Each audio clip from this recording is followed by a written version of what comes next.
অ্যাকোরিয়ামে তো মাছ রাখা, ওটা তো আমরা প্রত্যেকেই জানি, কিন্তু এই আইডিয়াটা বেশ আমাকে ভালো লাগলো।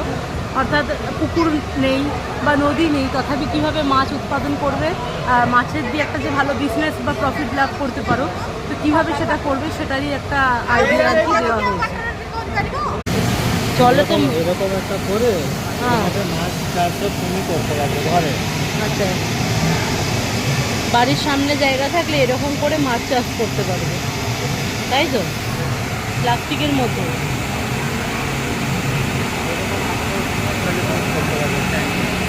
ট্যাঙ্কের মধ্যে ফেলেও করতে পারবে। যেমন দেখো এখানে দেখাচ্ছে কিভাবে চিংড়ি চাষ করবে, অ্যাকোরিয়ামের মধ্যে চিংড়ি চাষ দেখাচ্ছে।